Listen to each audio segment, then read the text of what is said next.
Let's go viral. Oops, wrong kind of viral. Hello and welcome to ZHQ Makeup's Viral infection.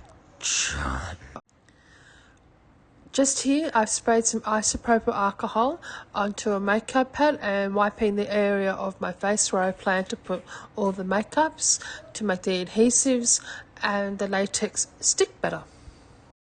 You need your skin to be nice and sticky for this next part. You can use a few different skin-safe adhesives like liquid latex, lash glue, even spirit gum. And don't forget to label your cups if you want to avoid some medical disasters.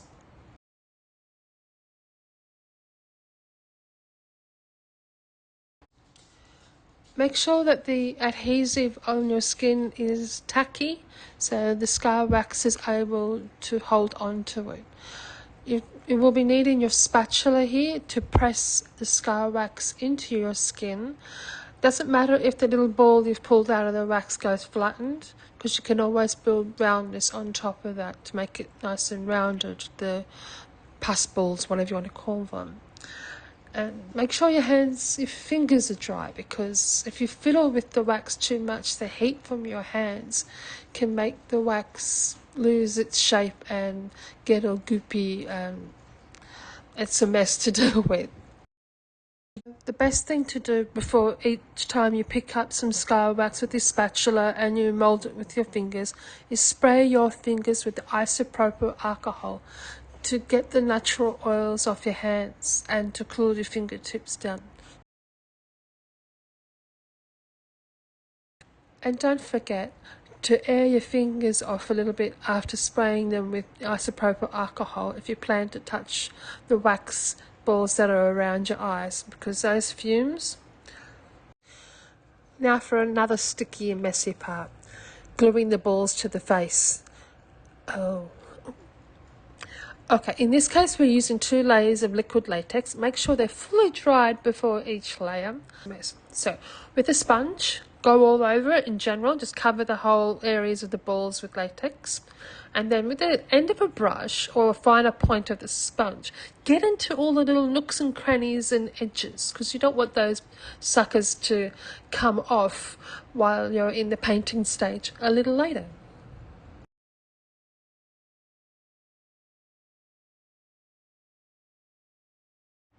And don't forget to label your cup again, because you don't want to get the glue muddled up with the latex, because they look very similar.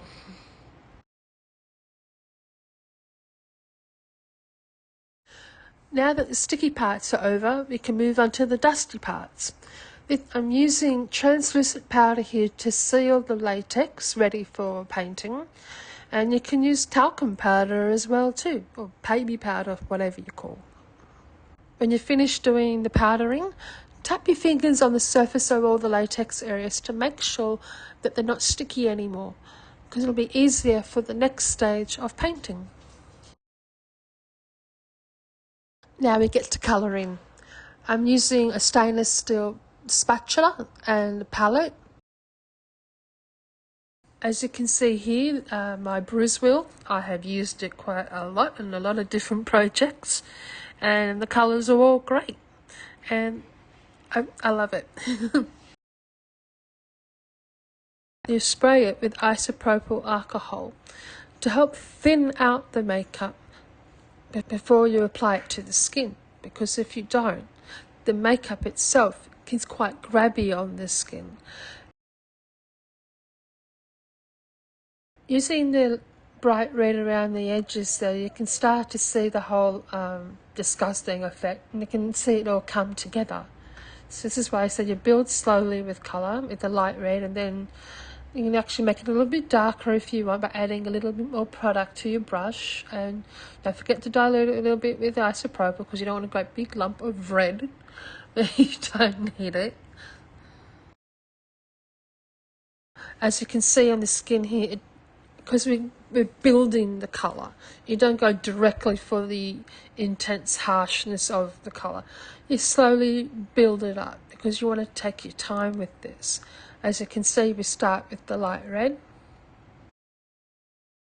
I use one end of a spatula and scoop out the colours from my makeup palettes and put it directly onto my stainless steel palette. And then I can mix all the colours together with those two items until I get the colour that I need. Also, the 10 free brushes that you are given on the end of your hands, your fingertips, are really good for tapping out and blending. One of the best blenders you'll ever get. And they can actually soften the edges of makeup.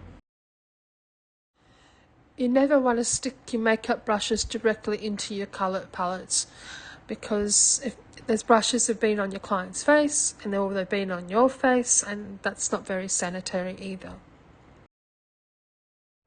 Now we go in with the darker red to add some extra soreness and a little bit more grossness to the pus balls.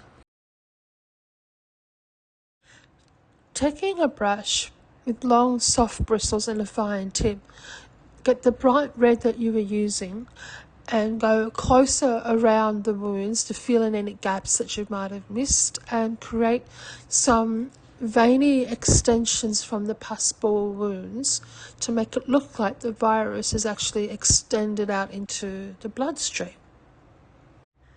This is where it gets extra gross looking.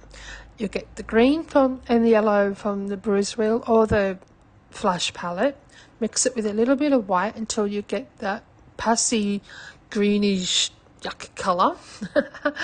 And you go around the edges and the surface of the balls there to take the skin colour tone off the pus balls, because you don't want it to look like warts, you want it to look like pus balls. Gosh, that sounds so freaking disgusting. So I'm going around the edges of the pus balls and in between each of the pus balls to give it definition.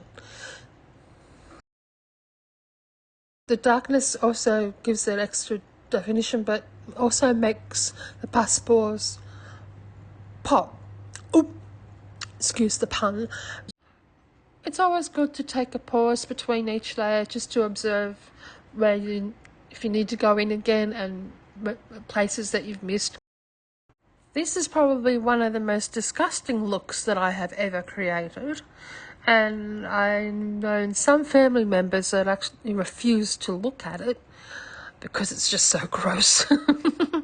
Now we go in with the darker red to add some extra soreness and a little bit more grossness. Also adding some eye makeup on the eyelid, so it looks like the organ itself is infected.